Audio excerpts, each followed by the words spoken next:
Imagine a world lit by a young sun, vast plains stretching to distant mountains, ancient trees casting long shadows. Here our story begins, not in cities but in the wild, where our ancestors survived together as a tribe.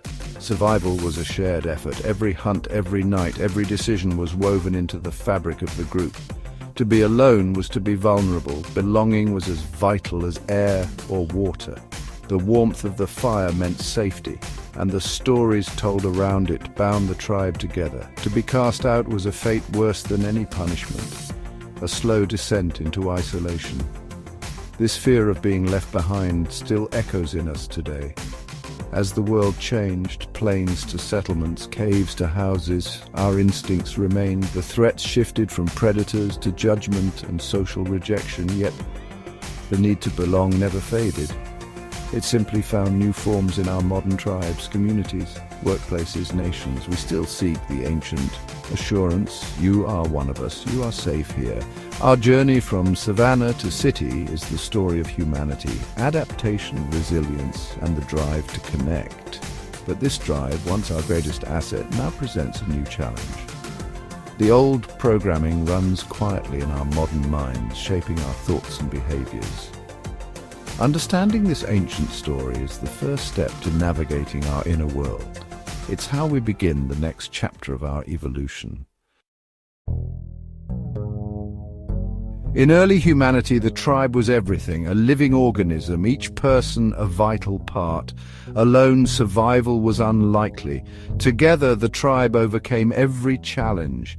This need for connection was our first survival tool, an unspoken contract to protect and be protected.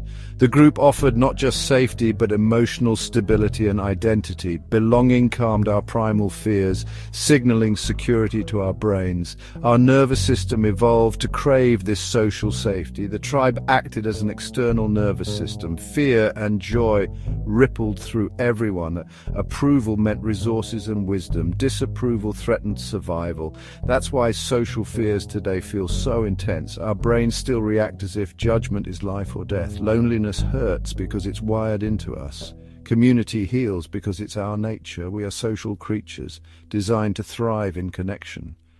The ache for belonging is not weakness, it's our evolutionary legacy. Understanding this helps us meet our needs with compassion. As societies grew, the ego emerged, a brilliant adaptation for navigating social complexity. The ego became our internal manager, monitoring our behavior to keep us in good standing. It constantly asked, am I fitting in? Am I safe? The ego learned the tribe's rules and shaped our identity for approval. It was a mask for social survival, built from beliefs and behaviors valued by the group. Its intention was pure, to secure our place and ensure survival. The ego compared us to others, pushing us to improve and align with the tribe. This comparison motivated self-improvement and cohesion. The ego's sense of self allowed for reflection and planning, a survival tool of the mind. But this guardian also created separation, defining us in opposition to others. Our identity became tied to external validation. For our ancestors, this trade-off worked. Today, it seeds new struggles. As threats changed, the ego's role shifted, setting the stage for modern suffering. The tool that once kept us safe now fuels a different kind of pain. Today we've conquered physical threats, but our ancient programming persists. The ego, once our protector, now obsesses over social approval. The tribe is no longer a small group, but a vast digital world of likes and followers. This pursuit of validation becomes a self-made cage. Comparison and approval-seeking trap us. The ego magnifies every slight, keeping us in chronic anxiety, never feeling enough. We chase achievements, but relief is fleeting. The bar always rises. The mechanism meant to connect us now causes disconnection, leaving us strangers to ourselves. Our identity rests on shifting public opinion, making us feel unstable and alone. Breaking free requires a radical shift, seeking self-worth from within, not from others. Our struggles, anxiety, depression, inadequacy aren't personal failures. They're echoes of ancient instincts, survival systems working on the wrong problems. Social anxiety and fear of rejection are biological signals, whispers from our past. Our bodies tried to keep us safe, but the threats have changed. The real danger is no longer exile, but perceived disapproval. Seeing this through evolution brings compassion, not shame. Instead of asking, "What's wrong with me?" ask, "What is this feeling telling me?"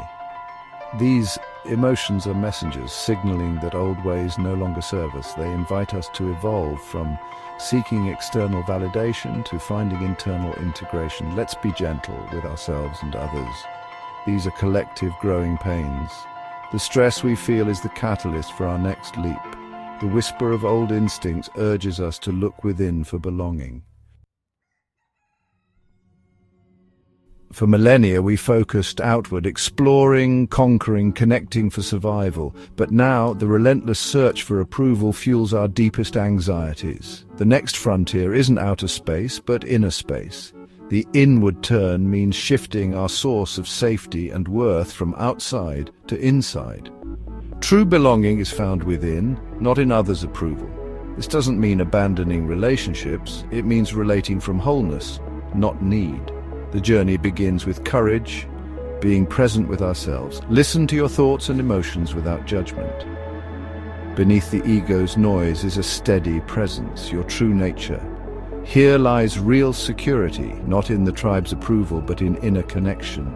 With this anchor, criticism stings less, praise matters less, and pressure fades. The inward turn isn't escape. It's how we engage the world with authenticity and love. It's the path from PackMentality to inner unity. The inward journey doesn't require retreat, it's practiced daily. Meditation is a powerful tool, simply paying attention to breath and thoughts, creating inner calm. Reframing thoughts is another challenge. Negative beliefs, replace them with compassion. Become your own best friend, offering encouragement over judgment. Heart-brain coherence, focusing on gratitude, calms the mind and body. These practices aren't quick fixes, but skills built over time. Like exercise for the mind and heart, they strengthen inner resilience. They help us overwrite old survival programming. We move from victims of instinct to conscious architects of our inner world. This is the practical work of modern evolution. As we cultivate inner unity, we become quiet leaders, leading by example, not force. Our presence inspires stability and authenticity in others. Calmness and non-judgment create psychological safety. In tense situations, centered people de-escalate and foster collaboration. They listen, respond with curiosity, and aren't swayed by drama. Their stability is contagious, encouraging authenticity and vulnerability. True power comes from self-mastery, not control.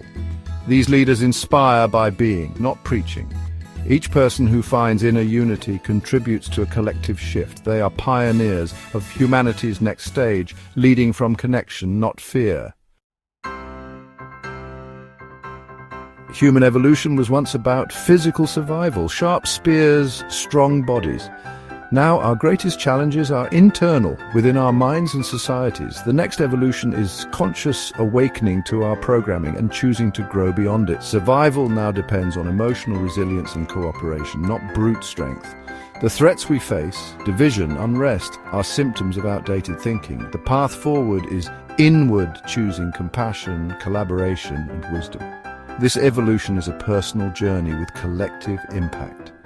Each awakened individual helps the whole species evolve.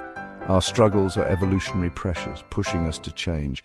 The next step is to become conscious stewards of our inner world. World transformation begins in a single heart, with you. The call to unity starts by ending the inner war between ego and soul. Your inner peace creates ripples, soothing family, diffusing anger, inspiring authenticity. You don't need to preach, your being is the message. Imagine millions living from inner wholeness. Society would transform. Institutions would reflect connection and well-being, not competition. This is not fantasy, but the logical result of inner change. Don't wait for the world to change. Start within. Practice meditation.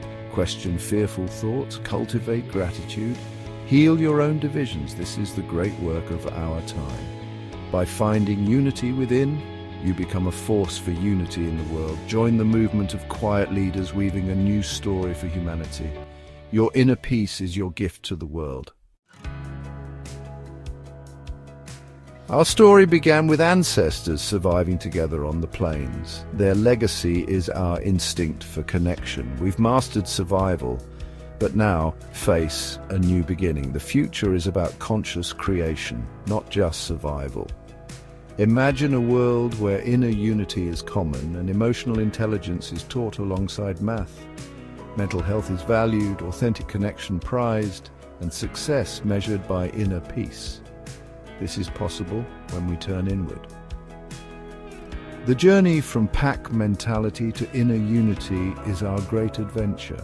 The dragons we face are internal: fear, judgment, separation. The treasure is unshakable inner peace.